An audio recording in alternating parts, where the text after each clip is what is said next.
as you might have already heard, there is not going to be a rotation in Standard this year, but there are going to be bans. Now, if you're maybe newer to Magic, or maybe you just got lucky and haven't paid attention to the competitive scene, bans are when Wizards of the Coast says, hey, this card, this one, you can't play it anymore.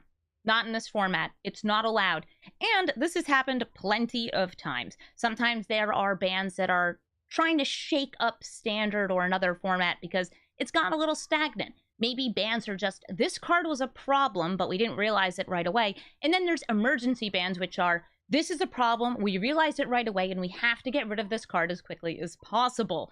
Now, bans are important to Magic the Gathering because without them, you end up with metas where certain decks and certain card types are absolutely over-dominant. And we actually now have a schedule for upcoming bans. This is kind of new. I think they've tried this a few times before where they'll announce the announcements, and they did in fact announce an announcement. During last week's weekly MTG on May 16th, they said, yeah, we're going to be doing Standard bans on May 29th. That's next Monday. And those bans are going to be primarily in lieu of rotation and also to hit some things that might have been over-dominant in the most recent Players Tour. So we also have another set of bans that's going to hit more formats than Standard, talking about things like Pioneer and Modern, and that's going to be sometime in the fall, maybe in August, around the time that previews are happening for Eldraine, Wilds of Eldraine. By the way, thank you so much to Emma Partlow for summarizing what happened in that weekly MTG. I was not able to watch it. I was busy that day, and they did not release an article summarizing all these things. So thank you so much, Emma Partlow. You can go follow her on Twitter. So, bans. What's going to be banned? We actually have a couple clues at what might be banned, and a potential leak. Yes, a potential leak. I'm not giving that much credibility to it. I'm not just saying that because it's on Reddit, and my level of trust of random Redditors posting things is somewhere deep, deep below the earth. But I do have trust in something else. Every day in Magic the Gathering Arena, there's a different daily deal. You can see right here, it refreshes in 3 minutes. That tells you exactly when I'm recording this because it swaps over at 11 a.m. Eastern every day. So these daily deals usually include styles. That's these different versions of card art. Sometimes it's alternate art like the Satsushi. Sometimes it's parallax art that moves around. And yesterday, when these went live, there were 2 cards that are no longer included on here. You can notice there's a bit of a treasure theme. These are all cards that make treasures. But there were 2 more cards on this list. There was Fable of the Mirror Breaker and Reckoner Bankbuster. These 2 cards I'm sure you're very familiar with if you play Standard because they've been very, very present in Standard. But after a little bit of people joking around on social media, the cards were removed from the store. You can still redeem wildcards for the cards, but you can't get the styles on sale. It would make sense for Wizards of the Coast to remove these because if they were to ban the cards, then people who had put their hard-earned gems and gold into purchasing the styles would feel bad that they could not play their card in Standard. Now let's take a look at this Reddit post by cmushroom9180. This is ban announcement got leaked. They claim that this was scraped from the Wizards website, which has actually happened before. Very often the page will go live and then have like these subtle updates, which people just kind of refresh to try and catch. And that's what's being claimed what happened here. So over on the Magic TCG subreddit, we see wedding announcement is banned. Wandering Emperor, Invoke Despair, Fable of the Mirror Breaker, Rafine, Scheming Seer, Atraxa, Grand Unifier, Reckoner Bankbuster, and Plaza of Heroes are the purported bans. Now, my belief in these bans is kind of limited because we are having a separate set of bans in the fall around August. And I feel that many of these bans are things that should happen as part of rotation. In fact, the key bans here that I see are Fable of the Mirror Breaker and Invoke Despair. The Wandering Emperor is great to have banned, and so are many of these other cards. So there's reasons given here, kind of like they would be in a normal Magic the Gathering article, about why the bans are happening, but some things are kind of suspicious about these. One of the most suspicious things is the word color was spelled with a U. C-O-L-O-U-R. Now, I don't know if there was a British individual who was writing this article for Wizards of the Coast, or if this was just a minor oversight from Sea Mushroom, but color kind of sus. Yes, the Americans in the house know that we spell color C-O-L-O-R. And if you grew up playing Neopets, then you were spelling it with a U because that's how you saw it spelled in Neopets, and you wanted to get the paintbrushes for your very, very special digital pets. This comment is specifically targeted at a very certain kind of person. That person is me, my partner, and the other streamer Voxy, who we have all had lots and lots of fun talking about Neopets. Right, we're talking about Magic here. Hey, Magic the Gathering, would these bans make sense? A lot of them, yes. A very suspicious one, no. Plaza of Heroes, this turbo fixing, to me being banned seems like a very odd inclusion in this list. So you have Wedding Announcement. Wedding Announcement is very good value. It is a driving force of Humans decks, and Humans did just get some new cards printed. We expect to see more of them in Eldraine, since Eldraine typically has a non-humans and a knights theme based on the last set. Wandering Emperor, it's insanely good. It's good removal. Invoke Despair. It does everything. It drains your opponent for life, it draws you card, and it removes your opponent's scary permanents, enchantments, creatures, and planeswalkers. Fable of the Mirrorbreaker, its value. Rafine, Scheming Seer, it's a linchpin of a deck, this Rafine or Esper Legends deck, and it's also just kind of a pain in the butt to deal with, and I could totally see this being banned, especially if there's cards about to be printed that would make this deck stronger. Traxor Grand Unifier, this card's just insane. Every single deck will be trying to ramp to this card, or trying to cheat it out, or reanimating it until it's gone from standard. So sure, alright, ban. Reckoner Bankbuster, it's value. It can be played in any deck. It's the most mid-range of mid-range, but you can play it in control, and it's a good card. And then Plaza of Heroes. Plaza of Heroes. The card that can give one of your legends indestructible and hex-proof, and taps for mana for legends? That seems a little weird. Listen, I run a 5-color Legends deck in Standard, so maybe I'm just biased and don't see why this would be removed. So there's reasons given for these, but some of these reasons also don't quite feel like how they would be worded by Wizards of the Coast. The one that actually felt the strangest to me was the Wandering Emperors. That felt like a strange one. Also, these are not in the same order as the cards up here. I do not know why. This is not alphabetical. These are not alphabetical. That just seems kind of unusual to me that they would present the information in 2 different orders. Now, I'm not out here to just say, hey, Sea Mushroom, I don't think you're telling the truth. But, you know, people love to go on the internet and tell lies. Sometimes for fun. So you've seen what this is, and you've seen my Arena leak, which also includes 2 of these same cards. But I want to talk about some of the other bans. As part of their announcement about bans, Wizards of the Coast also said we're going to be doing annual bans. That ban I mentioned that's going to be in the fall, that's going to hit all of the constructed formats, is going to be something that happens each year. So it gives you something to look forward to. Maybe there's a card that's been really bothering you in Modern, and you're just like, well, I'm going to step back, maybe not show up to my local games until this card's gone, because there's 3 guys who play it, and it's a pain in the butt to do it. So, when is it? It's in the fall. We don't have a date. My guess is it's going to be around rotation, maybe a few weeks before. Again, no rotation is here. Still going to have this ban.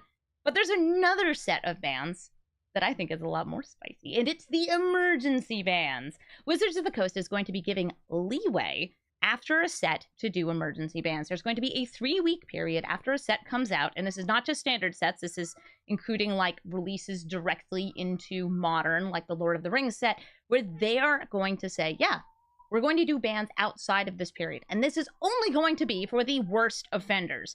Now, my guess is this is going to be reserved for cards like Skull Clamp, or Oko, or the other absolutely egregious mistakes of a card that should have never existed. Hogak, I'm looking at you. Hogak, you should have been banned so much faster than you were. Sorry. Listen, I don't play Modern. I still watch Modern. I think it's cool. But when everything's Hogak, then I get very bored. I'm so happy that that card's not an issue anymore. So emergency bans are going to be a thing, including in Standard, which actually gives me a little bit of hope, because it means, ooh, well, if something is really a problem right away, they can get rid of it. But it also makes me a little worried that if you're like me and you like to build spicy, spicy decks right away when a set comes out, that, ooh, I found this super good combo, and now I'm using it, and the cards got banned. But I already bought the cards.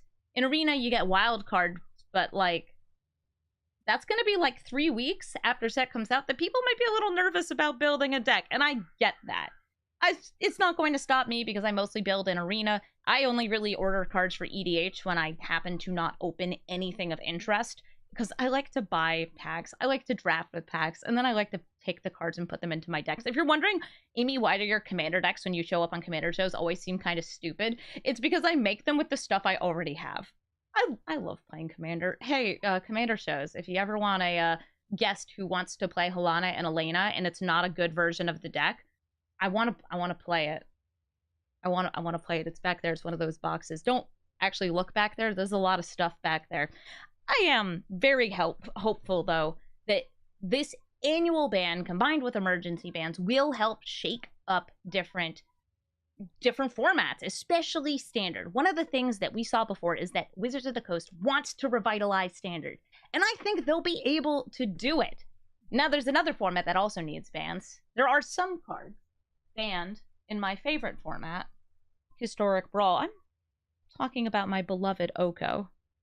This Oko, by the way, I got at an Eldraine pre-release. I traded for it. It's foil, and he has stayed in this case since the Eldraine pre-release, and he can never leave. Anyway, he's banned in Historic Brawl, which makes sense because this card is a mistake. Now, Oko, among many other cards, are also mistakes, and some of them are a lot scarier when it comes to 1v1 formats that, sure, they're singleton, but there's no penalty for losing, so you can mulligan as many times as you want. Historic Brawl, which if you don't already know, it's kind of like Commander, it's only 1v1 and it's using any card that's in Arena, has some cards that are very lopsided. And some of these are accelerants. Talking about cards like Dark Ritual, give you 3 black mana, which means you can get out your Shoulder on turn 2 if that's your commander. Very strong, very scary, very annoying to deal with. Or turn 1, Liliana of the Veil. Yeah, that's not a problem at all. Liliana of the Veil on turn 1? I never want to see this card ever again. Dark Ritual, things like Wash Away. It lets you counter anybody's commander for 1 mana. Counterspells are much, much stronger, by the way, in 1v1 formats. That's just a very known fact, because no matter what your counterspell, unless something says, I have an on-cast ability, very uncommon, or uncounterable, also very uncommon, it's just like, yeah, you don't even get the enter the battlefield value. It's not like Swords to Plowshares, where you're giving your opponent life, they get the enter the battlefield of the card, and they have a little bit more leeway for protection of abilities of the card, things like Ward, Hexproof, or other abilities. Swiftfoot Boots, always a good thing to throw into your decks. I want to see cards like this banned. I also want to see Paradox Engine banned. It's banned in Commander, please ban it in Historic Brawl. I swear that the only reason that Paradox Engine is still legal in Historic Brawl is because there's a Wizards of the Coast employee who plays with that deck, and they used to play it in Commander, and then it got banned, and they're like, well, I can only play it now in Historic Brawl, so they keep it legal there so they can play it. I don't need to watch my opponent take 100 game actions and not end the game. If you have lethal, please kill me. Just don't make me sit there and watch you play with yourself while I'm over here like, I may as well just start checking on my phone. Oh, look at that. There was a Taylor Swift concert. Interesting. Wait, what's going on in the game? Oh, nothing. Okay, let's keep on scrolling. Wow, look at that. Did you guys know that chicken's on sale at the local supermarket? Wow, that's really interesting. It's so much more interesting than the Paradox Engine player that won't end the game.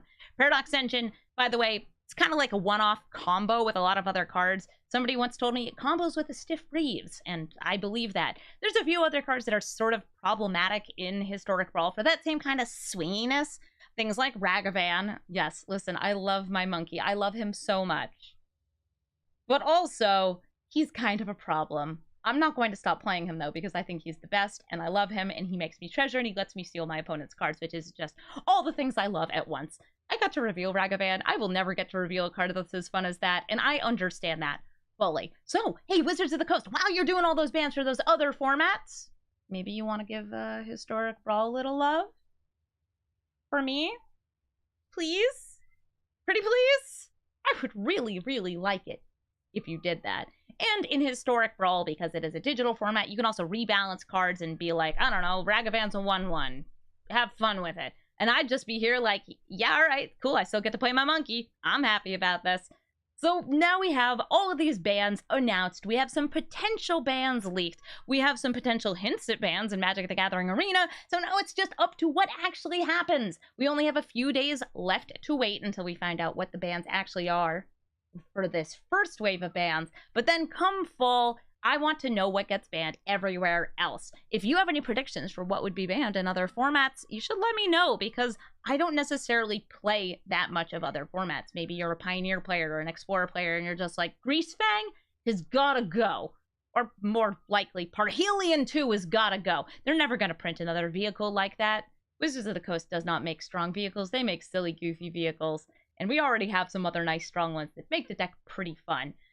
I want to know what's going to happen, and I want to know what you think is going to happen. Thank you so much for watching this video, and also thank you so much to Whatnot for sponsoring my channel. If you guys are interested in buying or selling other collectibles, Whatnot is a really cool platform where you can buy and sell collectibles, like Magic cards, but you do it through streams. There's also a marketplace, but I got to do my first ever Whatnot stream. It was very fun. I sold a bunch of the, what are they called, cards? Unknown cards. These were from the MTG Philly Unknown event. I got to sell a bunch of these off, and it's fun to be like discussing your super collectible cards and selling them and doing like these super fast flash auctions. It was a really fun time. Again, if you're interested in signing up for Whatnot, you can sign up using my link in the description, and you'll get $15 off your first purchase. You'll also be supporting my stream and my YouTube channel, which is good for me because that's how I eat. And eating's great. I want to eat some food right now because I am recording this right before lunch, and I woke up at 4 in the morning because the truck was backing up, and now all I really want is a bagel. And I've got bagels. So I'm gonna go eat a bagel. Thank you for watching. Let's go have a beautiful bagel of a day.